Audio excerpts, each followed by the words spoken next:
Assalamualaikum warahmatullahi wabarakatuh. Alhamdulillahirabbil alamin.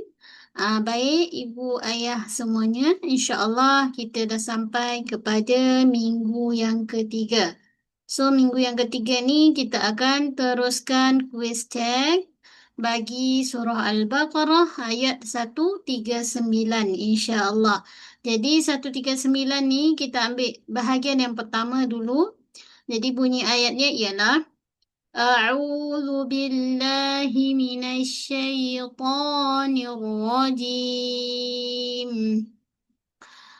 Qul atuhajjunana fillahi wa huwa rabbuna wa rabbukum.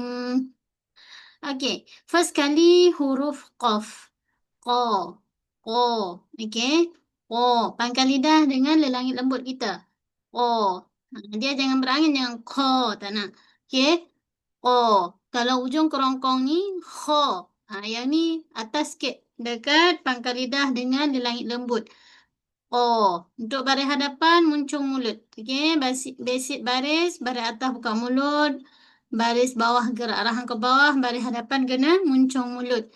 U, ul, ul. Pada lam tu alif sikit suara dan tahan. Ul. Kita sebut dengan sifat tawassut. Ul. Kemudian pada hamzah atu. Hamzah ketatkan bunyi hamzah dari pangkal kerongkong. A, a, a. Untuk baris depan baru muncul kan, baris atas buka mulut bukaan yang sederhana. A, atu. Huruf ta, okey, makhraj ta. Bagaimana? Kita punya ujung lidah kita menyentuh pada belakang gigi kacip atas tempat gigi tumbuh.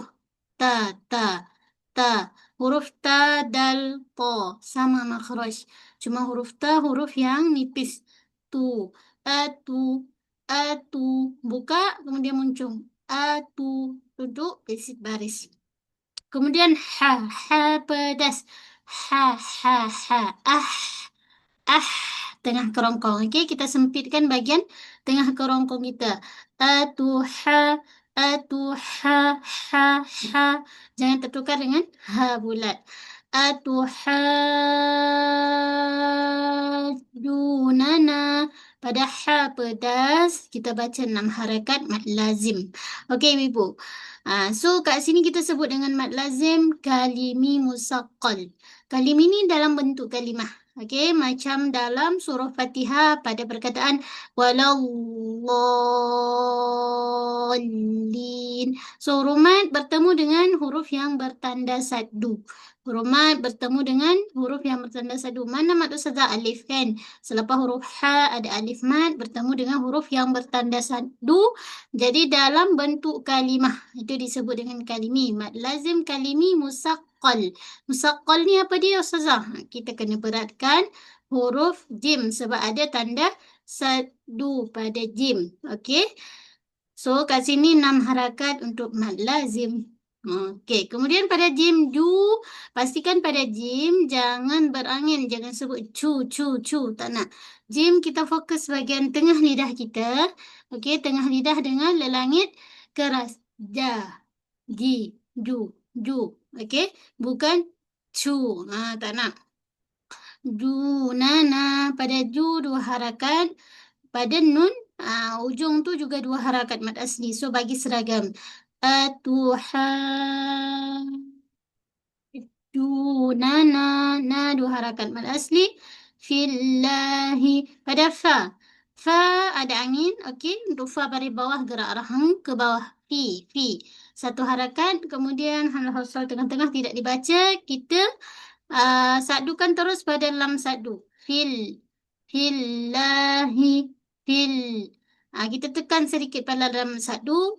Pada hakikatnya huruf sadu ni mengandungi 2 huruf. So perlu kita menekan sedikit pada huruf yang bertanda sadu. Kalau sebelum lafaz Allah baris bawah, so lafaz Allah dibaca dengan keadaan nipis. Jangan baca fillah, tapi fillahi. Ha bulat, tonjol baik-baik dari pangkal kerongkong hi. Okey. Wa huwa. Kat sini semua tiga-tiga huruf kena muncung. Okey, untuk waw yang muncung. Ha tu baris hadapan kan. So, mesti kena muncung juga. Wa huwa rabbuna. Okey, pada bahasa tu kita kena hold sekejap. Pause sekejap. Rabbu, rabbu. Dia bukan rambuna. Yang tu tak nak. Okey, tak nak mengalir. Putuskan sekejap. Rabbuna. Pada na dua harakat mad asli. Wa rabbukum. Okey, sama juga. Pada ba, pastikan kita pause sekejap. Wa rabbukum. Pada mim ada satu kali unah bunyi Wa rabbukum. Okey. So, kat sini saya harap ibu-ibu jelas semua. Okey. Jadi, saya ulang lagi sekali dari segi cara bacaan. أعوذ بالله من الشيطان الرجيم قل أتحاجوننا في الله وهو ربنا وربكم. Okay, insyaAllah kita jumpa lagi pada video tajuk santai minggu yang keempat. Bahagian yang kedua nanti kita sambung insyaAllah. Barakallahu fikum jami'an.